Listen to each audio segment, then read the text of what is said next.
Hey guys, welcome back to the channel. तो अभी अभी नीतीश राजपूत की एक नई वीडियो आई है जिसका टॉपिक है Bilkis Bano rapist challenge in supreme court. चलिए देखते हैं इसके अंदर क्या है।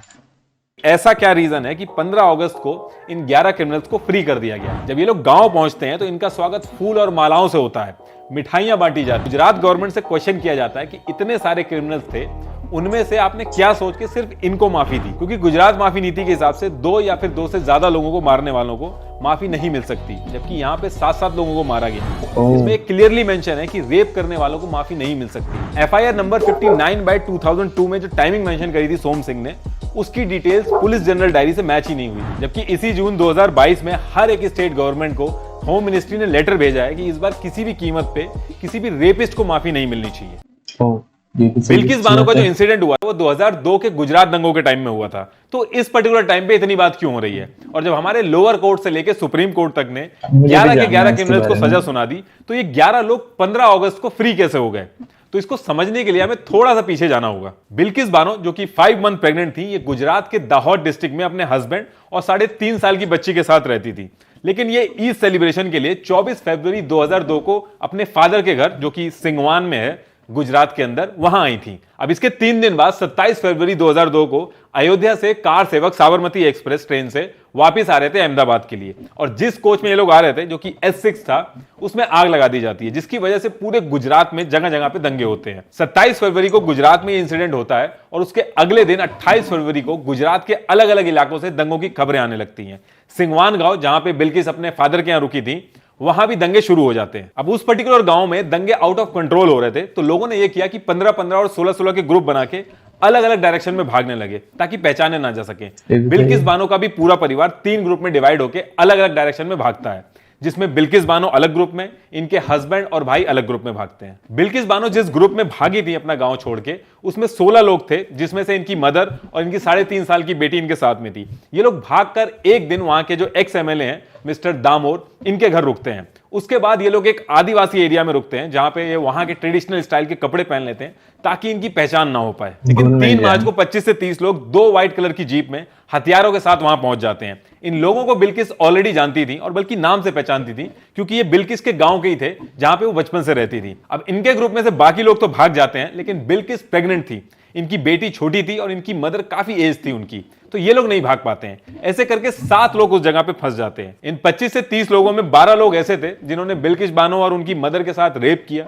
बिल्किस की जो 3.5 साल की बेटी थी उसको मार दिया, और जो बचे हुए लोग थे जो भाग नहीं पाए थे उनको भी ये लोग मार देते हैं।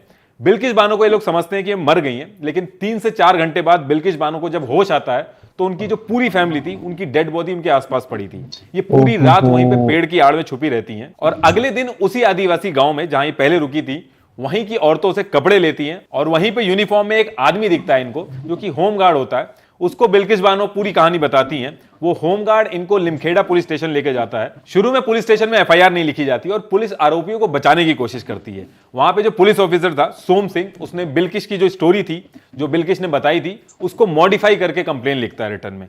और इस बात का तब पता चलता है जब CBI की इंक्वायरी होती है। जिस टाइम पे बिल्किस बानो अपनी स्टोरी बता रही थी, वहां पे मौजूद बाकी लोगों ने कंफर्म किया कि बिल्किस ने जो कहानी बताई थी और कंप्लेन में जो लिखी है, वो दोनों अलग अलग हैं। बिल्किस बानो पढ़ी लिखी नहीं थी, तो जो भी उन्होंने बोला वो कंप्लेन लिख दी उन्होंने और उसको मॉडिफाई कर दिया, और उसके बाद उनसे अंगूठा लगवा लिया गया। पुलिस ने तो ये भी कह दिया कि इस केस में दम नहीं है, और अपनी क्लोजर रिपोर्ट भी सबमिट कर दी। इसके बाद बिल्किस बानो को इकबाल रिलीफ कैंप में शिफ्ट कर दिया जाता है, और वहां पे वो अपनी सारी कहानी लोगों को बताती हैं। सुगरा बेन और लतीफा बेन, जो कि कैंप की ऑर्गेनाइजर थी, ये बात आगे बढ़ाती हैं उनकी। कई NGO इसमें इन्वॉल्व होते हैं। इतना ज्यादा प्रेशर बनता है कि सुप्रीम कोर्ट ने CBI इन्वेस्टिगेशन के ऑर्डर दे दिए। CBI ने सारी चीजों की जांच की और अपनी चार्जशीट सबमिट की। ये जो आप स्क्रीन पे देख रहे हो, ये बिल्किस बानो केस की ओरिजिनल चार्जशीट की कॉपी है, जो CBI ने सबमिट की थी। इसको आप पॉज करके पढ़ सकते हो। इसमें CBI ने बताया कि इस पूरे केस में बिल्किस बानो के साथ नाइंसाफी हुई है। इस केस में पुलिस क्रिमिनल्स को शुरू से बचा रही थी, उनके नाम छुपा रही थी। अब जिन लोगों ने हमला किया था वो बिल्किस के गांव के ही थे। बिल्किस इनके नाम पहचानती थी, इनको जानती थी, और कंप्लेन करते टाइम भी इनके नाम लिखवाए थे, लेकिन सोम सिंह ने इन सबके नाम मेंशन ही नहीं किए कंप्लेन में, और इसको एक भीड़ का हमला दिखा के केस बंद करने की कोशिश की। CBI ने ऑन पेपर पर ये चीज कंफर्म की है कि डॉक्टर भी मिले हुए थे। इतना डॉक्टर सहने ने के बिल्किस बाद बानो की रिपोर्ट ऐसा गलत हो सबमिट तो की क्या और हो? आगे चल के स्टेट फॉरेंसिक साइंस लेबोरेटरी जो कि बड़ोदरा में है उसने कंफर्म किया कि जो भी बिल्किस बानो ने बताया है वो सही है, रेप हुआ था। मेडिकल रिपोर्ट में इतनी जगह इंजरीज आई थी बिल्किस बानो के, इतनी सारी धाराएं लगाई थी सीबीआई ने और ओ इतने बाप विटनेसेस के रे। स्टेटमेंट सीबीआई ने सबमिट किए। इसमें पुलिस ने जो क्राइम हुआ था उसकी टाइमिंग भी गलत लिखी ताकि जो क्रिमिनल्स हैं उनकी टाइमिंग से मैच ना हो। एफआईआर नंबर 59/2002 में जो टाइमिंग मेंशन करी थी सोम सिंह ने, उसकी डिटेल्स पुलिस जनरल डायरी से मैच ही नहीं हुई। बिल्किस बानो को क्राइम सीन पे ले जाके बॉडी की जो पहचान कराने का प्रोसेस था उसको स्किप कर दिया गया, बल्कि पूरे दिन तक क्राइम सीन पे कोई गया ही नहीं और जो डेड बॉडी थी उनके साथ भी छेड़छाड़ की गई। 4 मार्च को भाविन पटेल जो कि क्राइम सीन का फोटोग्राफर था, उसने जो फोटोग्राफ ली थी क्राइम सीन की, उसमें बिल्किस बानो की जो 3.5 साल की बेटी थी उसकी बॉडी की फोटोग्राफ थी उसमें। ये उस फोटोग्राफ में जो बॉडी थी उनके नाम है, इसमें सलेहा जो कि बिल्किस बानो की बेटी थी उनका नाम भी मेंशन है। और नेक्स्ट डे जब दूसरा फोटोग्राफर आर के सोनी गया तो उसने जो उस क्राइम सीन की फोटोग्राफ ली तो उस फोटोग्राफ में बिल्किस बानो की बेटी की बॉडी की फोटो ही नहीं थी। सेम क्राइम सीन की फोटोग्राफ अलग अलग कैसे हो सकती है? और इसमें आप सही देखोगे बात तो है। जो बिल्किस बानो की जो बेटी है उनका नाम ही मेंशन नहीं है। न्यू दिल्ली से एम्स और सीएफएसएल की टीम बुलाई गई जिन्होंने पूरा क्राइम सीन विजिट किया। उन्होंने क्लियरली बोल दिया कि जिस तरीके से बॉडी रखी गई है इसमें छेड़छाड़ की गई है। कम्युनिटी हेल्थ सेंटर जो कि लिमखेड़ा पुलिस स्टेशन के पास में था, वहां स्टाफ अवेलेबल होने के बावजूद पोस्टमार्टम नहीं करवाया गया, बल्कि एविडेंस को मिटाया गया। यहां तक कि सीबीआई को दोबारा सारी डेड बॉडीज को कब्रों से निकलवाना पड़ा। तो वहां पे जाके पता चला कि सारी बॉडीज के जो पार्ट हैं वो इंटरचेंज कर दिए गए हैं ताकि बॉडीज की पहचान ना हो सके। बिल्किस बानो को धमकियां मिल रही थी इस केस को बिल्कुल ही वापस हद लेने के कर लिए, रखी है इसलिए यार। बिल्किस बानो ने रिक्वेस्ट डाली कोर्ट के अंदर कि इस केस को गुजरात के बाहर ट्रांसफर कर दिया जाए और इस रिक्वेस्ट को कोर्ट ने एक्सेप्ट किया और केस को मुंबई शिफ्ट कर दिया। इसके बाद केस मुंबई में चलता है और जनवरी 2008 को 11 लोगों को उम्र कैद की सजा सुनाई जाती है। इन 11 लोगों में से पुलिस वाले भी थे जिन्होंने गलत रिपोर्ट बनाई थी, डॉक्टर भी थे जिन्होंने गलत मेडिकल रिपोर्ट सबमिट की थी। लोअर कोर्ट ने सारे सबूत रिव्यू किए और इन 11 लोगों को उम्र कैद की सजा सुनाई और कोर्ट ने गुजरात गवर्नमेंट को ऑर्डर दिए कि बिल्किस बानो को 50 लाख का कॉम्पनसेशन, घर और नौकरी दी जाए।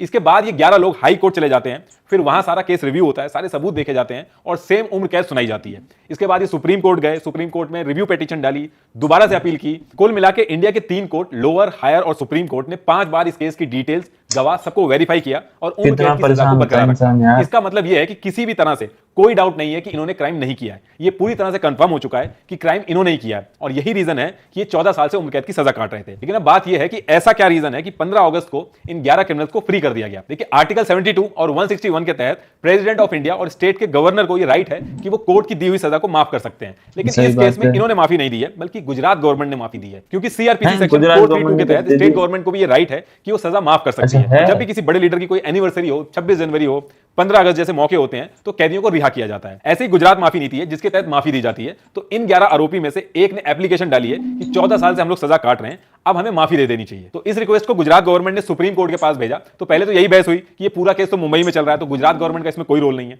फिर सुप्रीम कोर्ट ने यह बोला कि गुजरात गवर्नमेंट ही डिसाइड करेगी क्योंकि क्राइम गुजरात में हुआ है। गुजरात ने 1992 में गुजरात माफी नीति बनाई थी, जिसको 2014 में अमेंड भी किया गया। गुजरात गवर्नमेंट ने कमेटी बनाई जिसमें नेता, सीनियर जज वगैरह इन सबको रखा और इन्होंने मिलकर इन सारे 11 लोगों को माफी दे दी और ये लोग फ्री हो जाते हैं जेल से। जब ये लोग गांव पहुंचते हैं तो इनका स्वागत फूल और मालाओं से होता है, मिठाइयां बांटी जाती हैं और इनके स्वागत की फोटोग्राफ सोशल मीडिया पे बहुत ज्यादा वायरल होने लगती है। अब गुजरात गवर्नमेंट से क्या क्वेश्चन किया हो जाता रहा है है कि इतने यार सारे ये? क्रिमिनल्स थे, उनमें से आपने क्या सोच के सिर्फ इनको माफी दी? क्योंकि गुजरात माफी नीति के हिसाब से 2 या फिर 2 से ज्यादा लोगों को मारने वालों को माफी नहीं मिल सकती, जबकि यहां पे 7-7 लोगों को मारा गया। इसमें क्लियरली मेंशन है कि रेप करने वालों को माफी नहीं मिल सकती। इसमें एक चीज ये भी है कि अगर सेंट्रल एजेंसी शामिल हो तो ऐसे केस में भी माफी नहीं मिलनी चाहिए, लेकिन यहां तो सजा ही सीबीआई ने करवाई थी। तो ये सारे क्वेश्चन उठाए गए। इस पे गुजरात गवर्नमेंट ने कहा कि इनको जो माफी दी गई है वो गुजरात माफी नीति 2014 के बिहाफ पे नहीं, बल्कि जो गुजरात माफी नीति 1992 है उसके बेसिस पे दी गई है, क्योंकि ये केस 2014 से पहले का है। और 1992 में जो गुजरात माफी नीति है उसमें माफी देने का जो इंस्ट्रक्शन है उसमें कुछ क्लैरिटी नहीं है। उसमें ये मेंशन नहीं किया गया है कि किस रीजन से माफी मिलनी चाहिए, बस कुछ सजेशन दिए गए हैं, लेकिन क्लियरली कुछ नहीं बताया गया है। जबकि इसी जून 2022 में हर एक स्टेट गवर्नमेंट को होम मिनिस्ट्री ने लेटर भेजा है कि इस बार किसी भी कीमत पे किसी भी रेपिस्ट को माफी नहीं मिलनी चाहिए। अब बिल्किस बानो की जो वकील है शोभा गुप्ता, इन्होंने ये कहा है कि पीआईएल डालेंगी इसके अगेंस्ट में। तो ये थी पूरी स्टोरी बिल्किस बानो की। हमारी कंट्री में और भी बहुत से बड़े केसेस हुए जिनके बारे में शायद आपको ना पता हो, लेकिन अगर आपको इस तरह के केसेस के बारे में जानना हो तो मैं आपको बताना चाहूंगा कुक्कू एफएम की ऑडियो बुक के बारे में, जिसका नाम है the cases that India forgot. इसमें कई पुराने और बड़े केसेस के बारे में बताया गया है जिन्होंने हमारे कॉन्स्टिट्यूशनल लॉ को भी चैलेंज कर दिया था। अब क्योंकि ये ऑडियो बुक है तो आप अपनी कन्वीनियंस के हिसाब से कहीं भी किसी भी टाइम आराम से इसको सुन सकते हो, क्योंकि इसको बुक की तरह लेके बैठने की जरूरत नहीं है। कुक्कू एफएम पर और भी अलग अलग जॉनर की ऑडियो बुक अवेलेबल है, जैसे कि बायोग्राफीज, कॉमेडी, क्राइम। कुक्कू एफएम इंडिया का लीडिंग ऑडियो शो प्लेटफॉर्म है, तो आप डाउनलोड करें कुक्कू एफएम और अपनी नॉलेज बढ़ाएं एक फन वे में। कुक्कू एफएम पे फर्स्ट 250 यूजर्स को मेरा कोड NR50 यूज करके मिलेगा 50% डिस्काउंट और 399 रुपीज का जो सब्सक्रिप्शन है उसको आप ले सकते हैं 199 rupees. Link is in the description. तो यार वीडियो तो बड़ी दुख वाली थी कि ऐसे क्यों रिहा कर दिया गया, वो भी मतलब दूसरी गवर्नमेंट ने। क्या हो रहा है यार? और मतलब एक इंसान के साथ इतना सब कुछ ट्रेजेडी हुई है और उसको न्याय के लिए इतना सब कुछ भटकना पड़ रहा है यार, इससे कैसे? पहले पुलिस ने इतनी गड़बड़ करी और अब कैदियों को रिहा कर दिया, जबकि वो नहीं होने चाहिए रूल्स के हिसाब से। तो ये तो काफी गलत है। चलिए, इसके बारे में सबको पता होना चाहिए। हो सकता है अगर वो सच में आरोपी हैं तो उनको सच में दोबारा से वापस जेल में डालना चाहिए और उनका माफीनामा वापस ले लेना चाहिए। चलिए, तो इसी के साथ मैं आपको नई वीडियो में मिलूंगा। Okay, good bye.